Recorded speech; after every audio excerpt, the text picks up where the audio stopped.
नमस्कार दोस्तों मैं अलका द्विवेदी एक बार फिर आपके सामने वीडियो लेकर आई हूँ। दोस्तों, आज से नवरात्र शुरू हो गए और नवरात्र का हमारे धार्मिक जीवन में बहुत बड़ा महत्व है। दोस्तों, हमारे सनातन धर्म में नवरात्र के बहुत सारे उपाय हैं, उन्हीं में से कुछ उपाय लेकर मैं आपके सामने आई हूँ।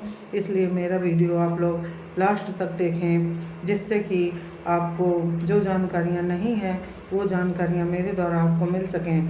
दोस्तों,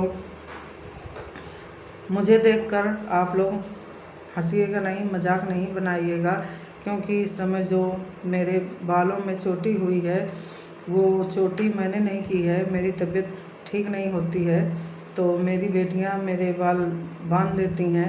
तो दोस्तों, अभी मैं आपको दिखा रही हूँ। दोस्तों, ये देखिए, ये मेरी चोटी बांधी गई है। दोस्तों, मैं लेटी थी, मेरे सिर में बहुत तेज़ दर्द हो रहा था, तो मेरी बेटी ने मेरे बालों में तेल लगाया है और ये देखिए चोटी बांधी है। कितनी सुंदर चोटी बांधी है, देखकर अपने आप हंसी आ जाएगी। लेकिन दोस्तों, मेरे पास बाल बांधने का भी टाइम नहीं होता है। जब 2 दिन 3 दिन में जब मेरी बेटियों को समय मिलता है तभी मेरे बाल बांध देती हैं, क्योंकि मेरे पास काम की बहुत ज़्यादा अधिकता है। अब दोस्तों, हम अपने मेन मुद्दे पर आते हैं। दोस्तों, आज से नवरात्र स्टार्ट हो गए और माता रानी के दिन चल रहे हैं। दोस्तों,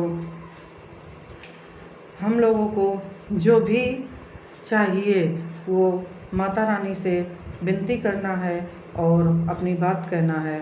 दोस्तों, सबसे पहले तो आप इस बात को ध्यान दीजिए कि आपको धन चाहिए, बुद्धि चाहिए, विद्या चाहिए, धन चाहिए और संपत्ति चाहिए और संतान चाहिए, मकान चाहिए, जो भी चाहिए।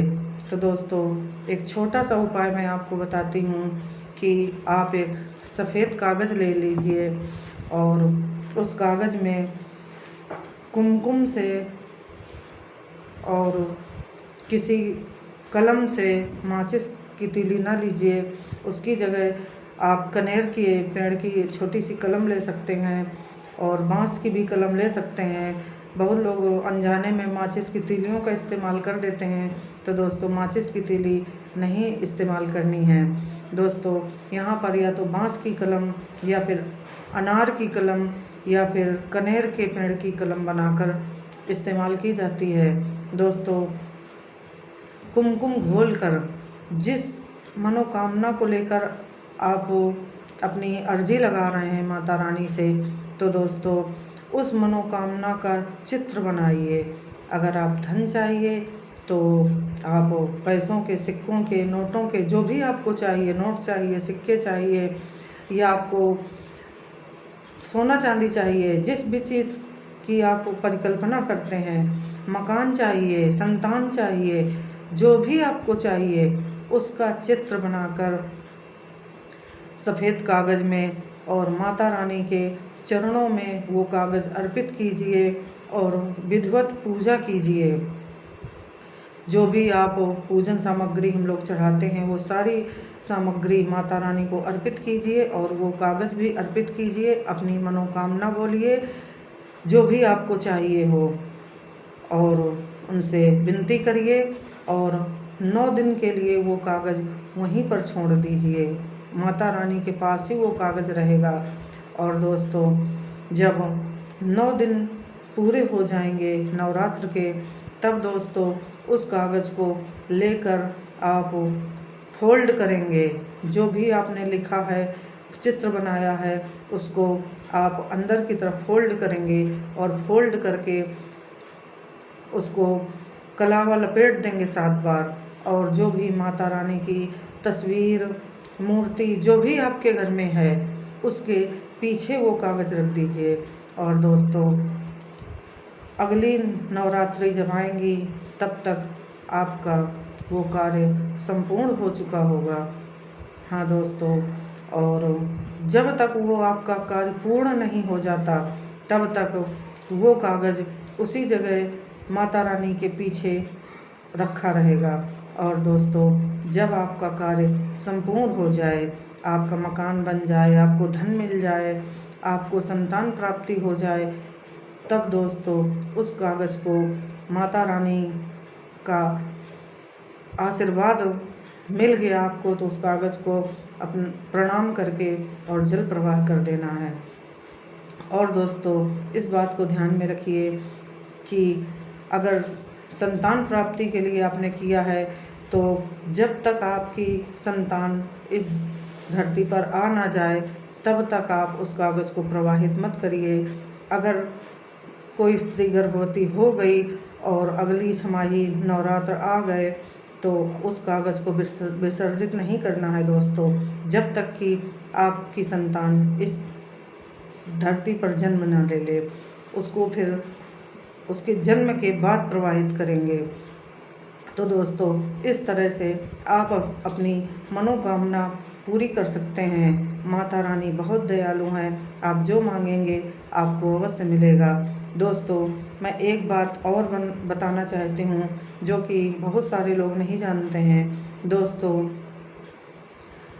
जो भी आपके इष्ट देव हैं उनसे आप विनती कर सकते हैं, उनकी विधिवत पूजा कर सकते हैं, उनसे अपनी मनोकामना मांग सकते हैं और आपकी मनोकामना पूर्ण भी होगी, क्योंकि आपने अगर सच्ची श्रद्धा और भक्ति से प्रभु का, माता रानी का आवाहन किया है तो आपकी मनोकामना अवश्य पूर्ण होगी।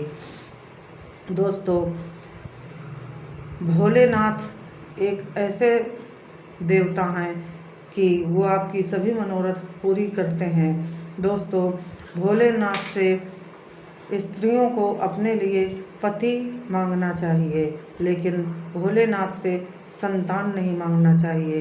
दोस्तों बहुत सारे लोग इस बात से अनजान हैं, नहीं जानते और भोलेनाथ से संतान प्राप्ति की कामना करते हैं। दोस्तों 100 में 99% लोगों को मैंने देखा है कि जिन्होंने भोलेनाथ से प्रार्थना करके संतान की प्राप्ति की है, जिन्होंने भोलेनाथ से संतान की प्राप्ति की है, दोस्तों उन लोगों की संतान 16वें साल से लेकर 17वें साल तक कालकल्पित हो जाती है, अकाल मृत्यु हो जाती है। हाँ दोस्तों ये अधिकांशतः ऐसा होता है। दोस्तों जिसने भी भोलेनाथ की पूजा करके अपनी मनोकामना पूर्ण की है संतान के मामले में, वहाँ पर संतान की अकाल मौत अधिकतर 16वें और 17वें ये 2 साल ऐसे हैं कि वो संतान के ऊपर बहुत कष्ट पड़ता है और अचानक मृत्यु हो जाती है। तो दोस्तों इस बात का खास ख्याल रखना चाहिए। अगर संतान मांगना है तो किसी और देवी देवता से मांगिए, भोलेनाथ से नहीं। और पति मांगना है तो भोलेनाथ से ज़रूर मांगिए। तो दोस्तों इस तरह की कुछ सावधानी हम लोगों को बरतनी चाहिए। और दोस्तों जो मैंने ये उपाय बताया, माता रानी से तो आप कुछ भी मांग सकते हैं और जो आप मांगेंगे अवश्य मिलेगा आपको। माता रानी बेहद दयालु हैं, बहुत ज़्यादा अपने भक्तों का ख्याल रखती हैं। अगर सच्ची हृदय और सच्ची भक्ति आपने की है तो दोस्तों आपकी मनोकामना अवश्य पूर्ण होगी। मन में सच्ची श्रद्धा और विश्वास ज़रूर रखना चाहिए। तो दोस्तों मुझे जो जानकारी है वो मैं आप लोगों को बताने की कोशिश करती हूँ। ऐसा नहीं है कि सारी जानकारी मेरे पास ही है, मुझसे भी बहुत ज़्यादा लोग जानकार हैं, लेकिन कुछ लोग ऐसे हैं जो इन सब चीज़ों को नहीं जानते। ये वीडियो मैं उन लोगों के लिए बनाती हूँ ताकि जिनको जानकारी नहीं है वो इस तरह की जानकारी का फ़ायदा उठा सकें, और जिनके पास ये जानकारी पहले से है उनके लिए कोई बात नहीं। तो दोस्तों अगर मेरा वीडियो आप लोगों को अच्छा लगे, अगर मेरी बताई हुई जानकारी आप लोगों के किसी भी काम आ सके, तो मैं अपने आप को बहुत अच्छा महसूस करूँगी। मुझे लगता है कि किसी का भी काम बने, किसी को भी इस तरह की जानकारी मिले और उसके मेरे द्वारा बताए हुए उपायों से किसी का लाभ हो, तो मुझे बहुत अच्छा लगता है। जय श्री राम मित्रों।